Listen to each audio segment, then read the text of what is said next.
Thank you for attending our virtual edition of the 11th Annual International Conference on Stigma at Howard University. Yes, even though these are strange times, because COVID is indeed strange, and we weren't able to physically get together, I hope you enjoyed our journey from the pre-conference focus on faith and stigma on Monday, Tuesday's Professional and Self-Care Development Day, and the star of the show, the 11th Annual International Conference on Stigma here at HU.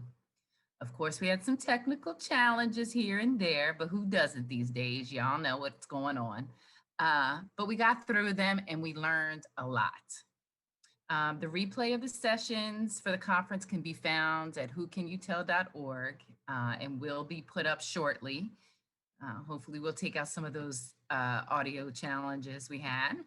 And please remember to click and complete your overall conference survey. It really, really does help us improve the conference. And I swear it's quick, it's short. You're already online, get it done. It's a win-win for all of us. Let's see. So we also want you to stay in touch with us, and you can find us again at our website, whocanyoutell.org, and also on our social media platforms. We're really big on Facebook at the International Conference on Stigma at HU, and also on LinkedIn. I want to thank conference organizers, Patty Houston and Dr. Rana, for always keeping me engaged. This is my favorite conference, and I've made many friends over the years. And I've had to say goodbye to many more of them this year than I'd like to. With that said, I want you to please welcome who will give us a special tribute to one of our friends that was just here with us last year in person at the conference. Please welcome.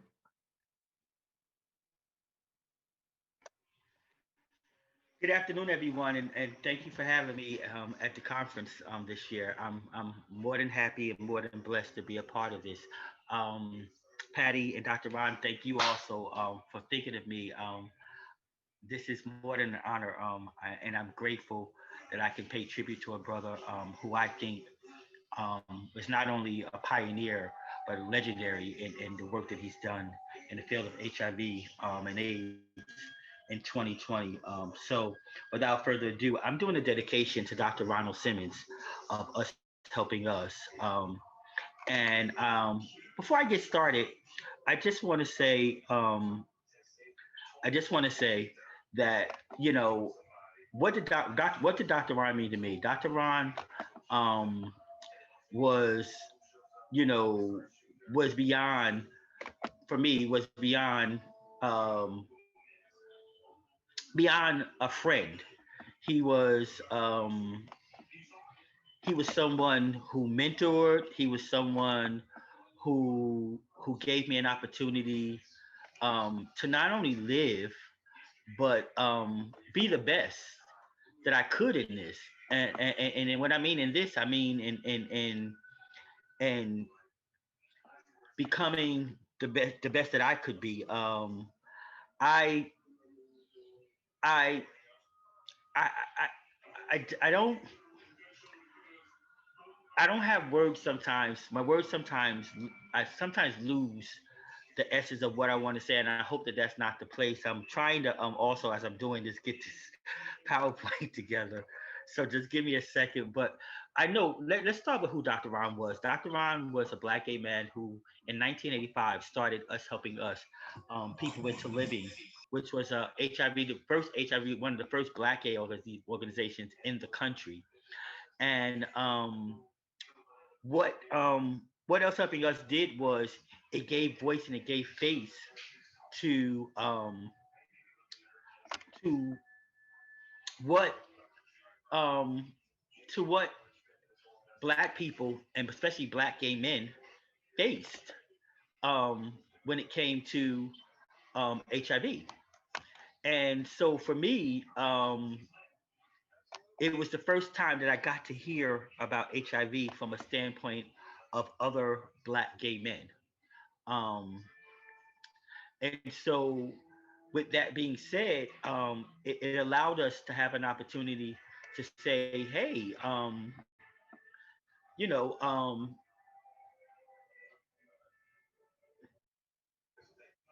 is that me? No, I don't think so. Okay. But for me, it was Dr. Ron when he started us helping us. Um, he had a vision of of solutions being centered on people who were most impacted.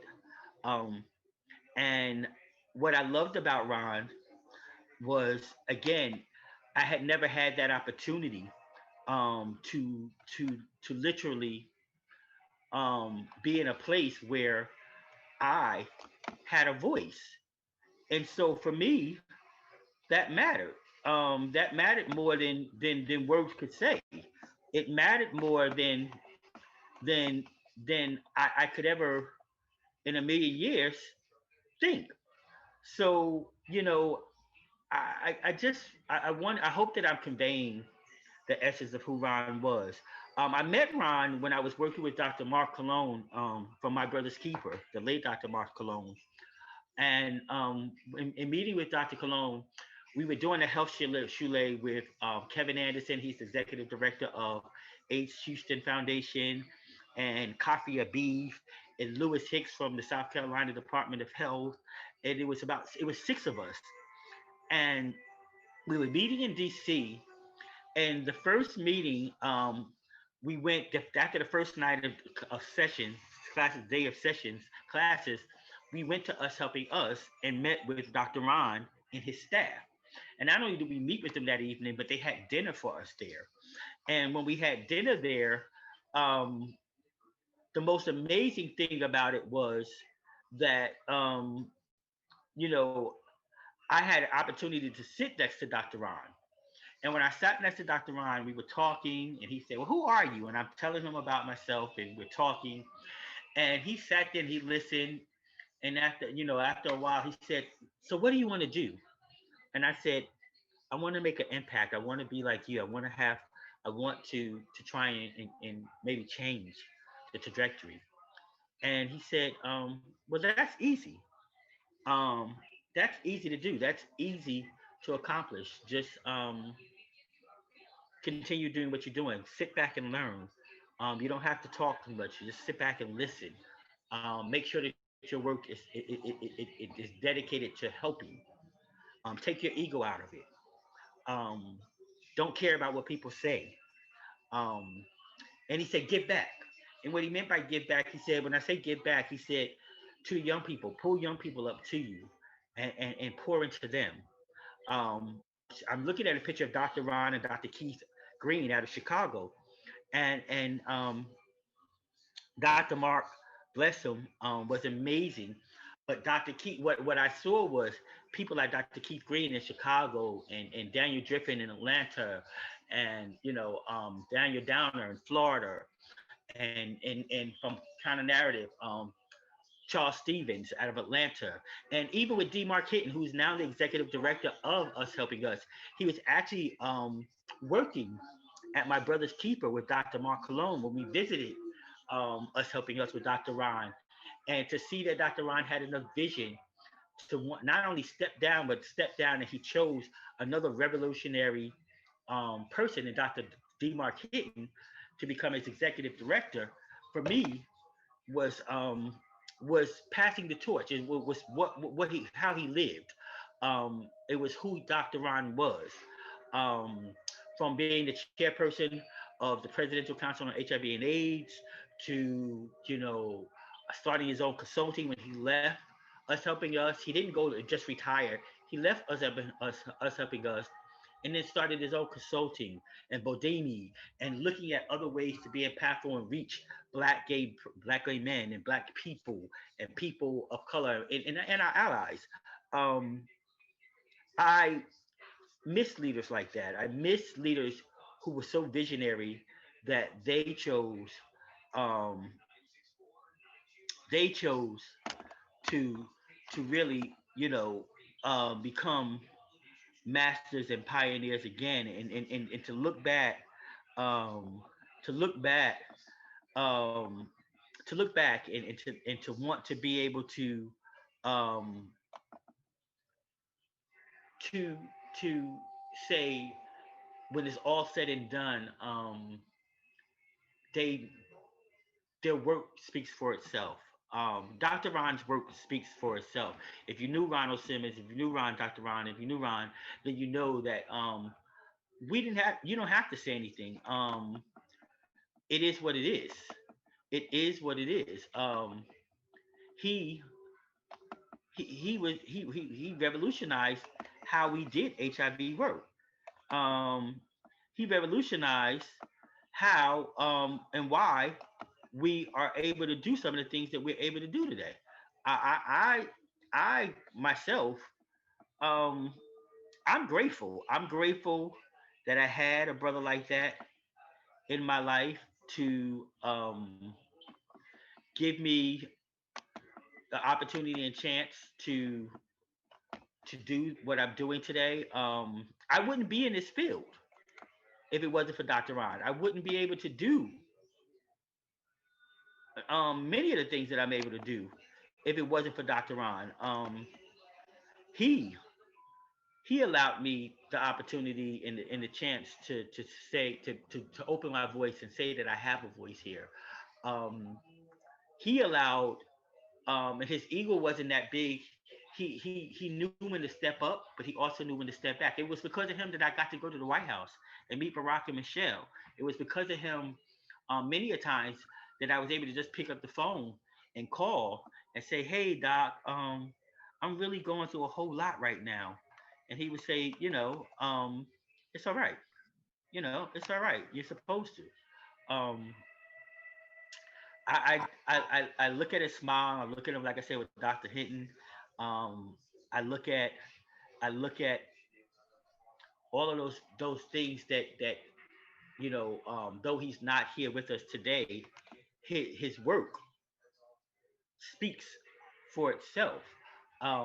His work again to me revolutionized how HIV work was done.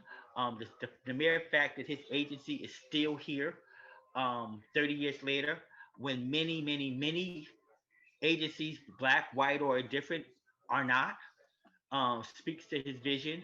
Um, I'm grateful that I had an opportunity to be in his orbit. I know you all, and although all those who are out there are grateful that you all had an opportunity to have him in your orbit. And I'm just scrolling back through some of the pictures um, of Dr. Ron because I want to, I hope that when I'm finished today, if nothing else, um, we get to see the vision of this man and who he was and what he meant to us, um, especially what he meant to people like me living with this disease for 31 years and not thinking that I was worthy or I had a voice or my voice mattered. And it was because of us helping us people into living. It was because of people like Dr. Ron. It was because and his love for Dr. Mark Cologne that I now I'm able to do what I'm doing and I'm here where I'm at today because of people like him. Um, I know I want to end with this by just saying that um, us helping us is having their virtual virtual gala. I think it's December 3rd. December 3rd. Um, and I think if we want to honor people like Dr. Ron, I would think one of the best ways to honor them is by going and making a donation to us helping us. Um, to me, that's what I did. That's how I'm choosing to honor him this year. I think we all have had 1 year this year. I think this year has been beyond testing for many of us. Um, and this conference sort of, for me, brings a lot of things in perspective. I was talking to some of the people before we got on and just saying how testing and how much of a year this has been. Um, but I'm grateful that I had the tools and I was prepared to live with a lot of the things that we've gone through this year because of people like Dr. Ron and Dr. Rana. Thank you. I see you're on. I just wanted to say hello. Good to see you, brother. And I'm grateful for being here and being a part of this. I miss Dr. Ron. I miss Dr. Mark Malone. I miss those people who were able to pour into me.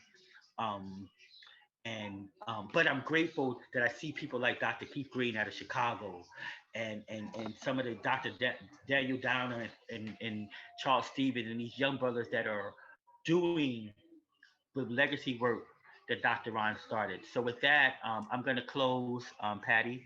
I just want to say thank you all again for having me. Thank you all for having me on the campus of Howard University, HU, the home of our new vice president elect. And I'm just grateful to be here. Thank you.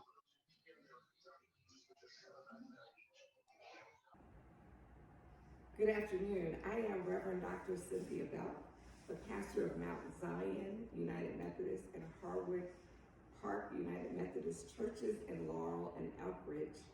I welcome you to this part of the Stigma Conference, and I consider it an honor to lead the conference in our memorial and dedication. We come together from the diversity of our cultures and life experience to gather in the warmth of this community that gives stubborn witness to our belief that all human beings are of infinite worth and that no circumstance or disease can diminish that humanity.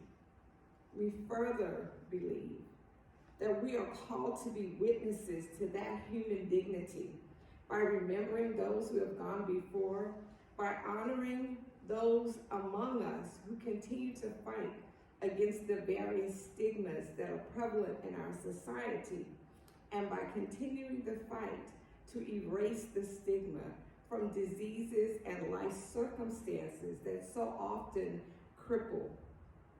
We hold fast to the conviction that what we do with our lives matters, and that if we care and if we do what's right, that stigma can be erased and that caring community is possible for all. You know, the desire to be remembered lives within our genetic makeup. It's an age-old response to a life that's shorter than what any of us would like. So people carve their initials in trees, they place their hands in the cement, they write their names on rocks with chalk, because we want to leave our mark. We want to be remembered. And memory is important even for those that continue on. For our memory of those who have gone on before recognizes the real marks that they leave, the hugs, the smiles, the timely words of advice. And we want to remember all those things as a way to help heal, to mend, to bring reconciliation, to bring hope, and most importantly, to bring honor to those who have gone before. There's an African proverb that says that we never die as long as our names continue to be spoken among the living. So we come today to remember, to name the names of those we hold dear who have left this material plane, and to witness to their lasting impact on our lives. So as I list each category, please feel free to say the names of those persons that you want to remember out loud where you are. Say them with conviction. Say them with power. Remember the ancestors. So today we come and remember those friends and family who have died with the stigma of diseases like HIV, sickle cell, cancer, chronic pain, addiction, mental illness, and many others. And we also remember those who, for a variety of reasons, have taken their own lives. We remember.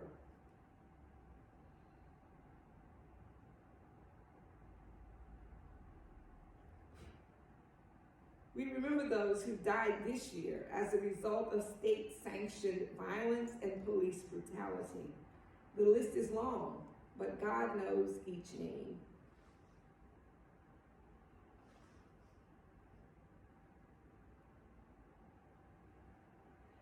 We remember those who have died this year as a result of intimate partner violence.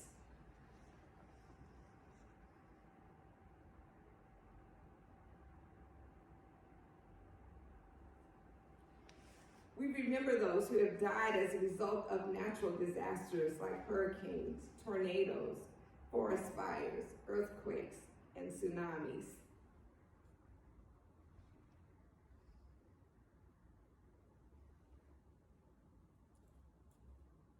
In these unprecedented times, we remember the 200,000 plus people who have died from COVID-19 in the US and the nearly 1.2 million who have died around the world from COVID-19.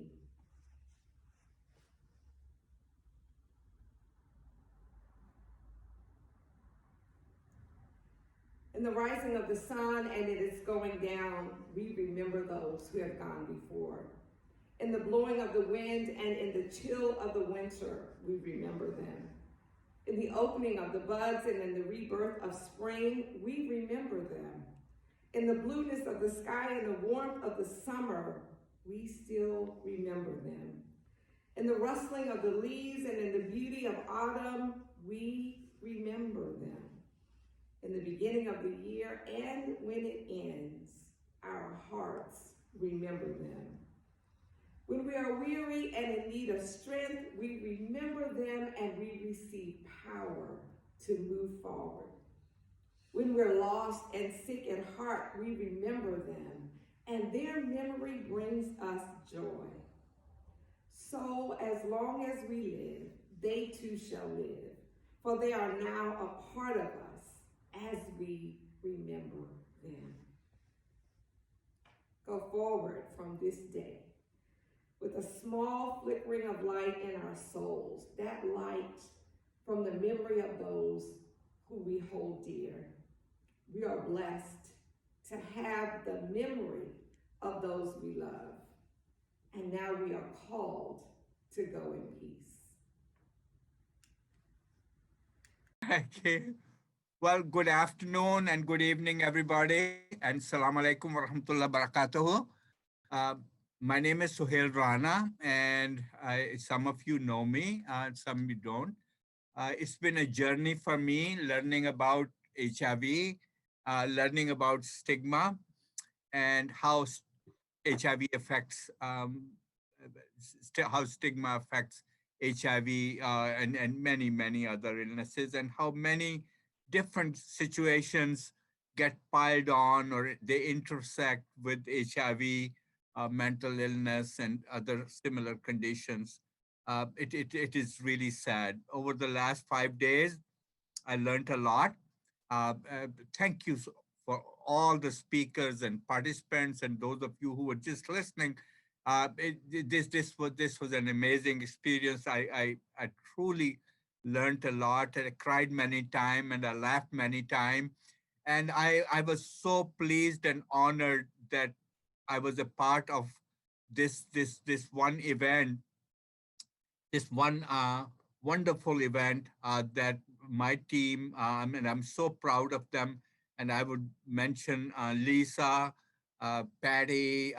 Patty did most of the work. Cynthia, Sahir, Nana, Zainab, uh, Jaden, Dr. Powell, and many, many others from around Doreen, Ajra, so many. I can't even Santi, Dr. Morelli. I can't mention and remember all the names to mention. I'm so very thankful. I think what is most important is that how we move forward. I see Marcia's comments that I had we had Marcia helping us in the first conference, and there were many who were in the first conference who are not with us anymore. I think we have to, whatever time is left, do our best to unburden people living with HIV, people living with mental illness, people living with epilepsy, and other stigmatized conditions, to unburden them. We can unburden them by fighting for them, by standing up for them, by shouting out for them, but most importantly, being there for them, supporting them, and speaking out anytime somebody mentions something stigmatizing towards them. I think we have to work together. I think the sessions on faith, my faith was rejuvenated. I'm a Muslim, and it was mostly Christian speakers. But I tell you, I found faith in all that you said. We are all in the same boat, and we have to work together to support people with HIV and other stigmatized illnesses. I think we have to work better to treat ourselves better and treat others better. Others who may have slightly different stigma. We understand our stigma, but we don't always understand other people's stigma. So we have to be more humane and humanitarian towards other people.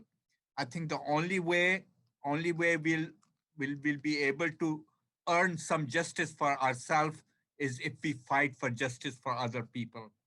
I think everything in this life God created as a trial for those who are suffering with those trials, like illnesses like HIV or other disabilities. But I think a bigger trial is for those who don't have it, and that is to how we treat them, and we'll have to account for that very soon. A day, a year, a month, 10 years, 20 years, but ultimately we'll have to answer for whatever we do in this earth, and how we treat people who are already marginalized and who are suffering so badly. I do not have much more to say, but except to show gratitude to our God, our common God who created all of us. We call them Allah. So I say Alhamdulillah Rabbil Alameen. All praise belongs to God, the Lord of the universe. Everybody's God who created us. That the God, we did our duty. The way you guided us, the way you helped us, the way you gave us resources to pull this conference together, not only this year, but the last 10 years. May our legacy continue, and may there be many more fighting this cause to destigmatize illnesses, that all illnesses, conditions, disabilities, poverty, incarceration, they are just a trial for those who suffer through it and for others. So I say to you all, thank you all for being here. Thank you for being helpful, being supportive, holding this event, but also participating. I hope whatever message you learned, you'll pass it on. Like Jesus said, let your light shine on others. God bless you all, and thank you very much.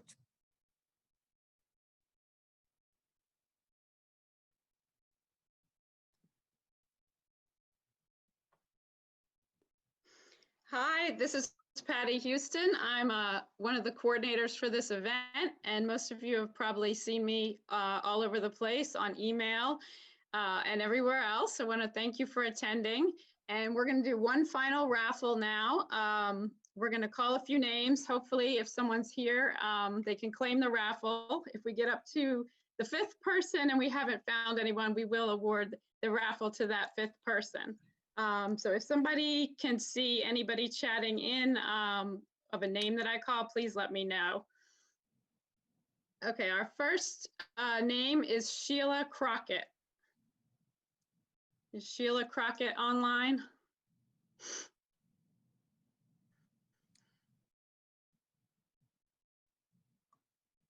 Okay, the next name is Henry Nadacia. Henry Nadacia.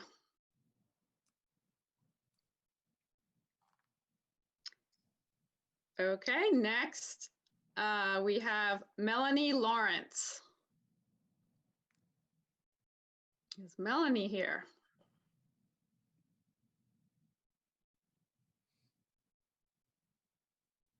Okay, Amy McClure. Amy McClure.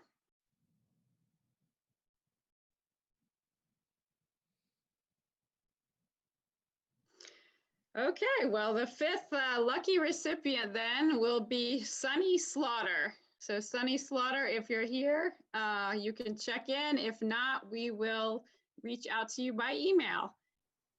Thank you for attending our virtual edition of the 11th Annual International Conference on Stigma at Howard University. Even though these are strange times and we couldn't come together physically, we hope you enjoyed the journey from our pre-conference on Monday that focused on faith and stigma, and Tuesday, our professional and self-care day, and then the star of the show, the 11th Annual International Conference on Stigma here at Howard University.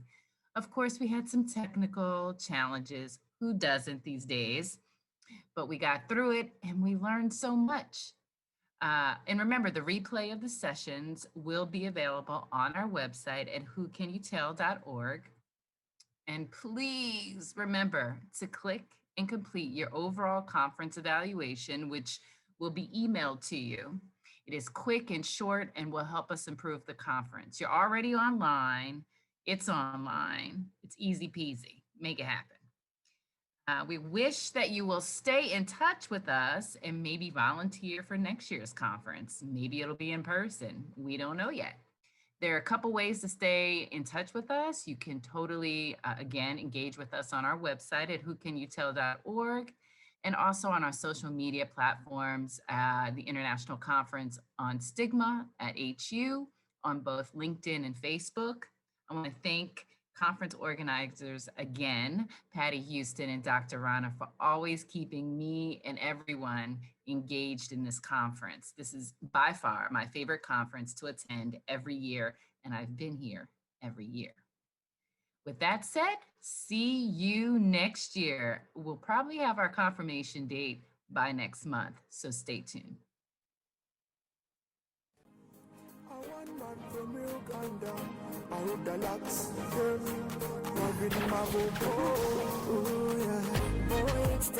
It's time, girl.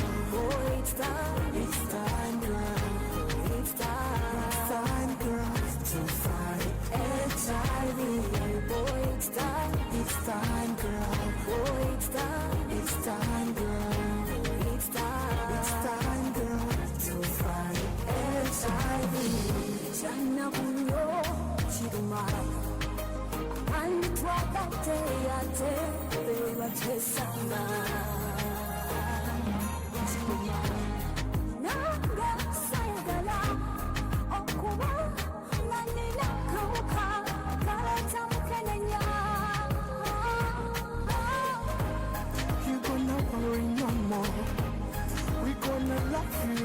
Support you for real.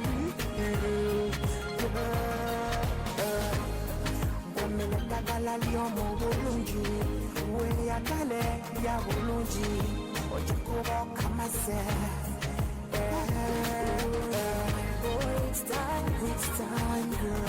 Oh, it's time.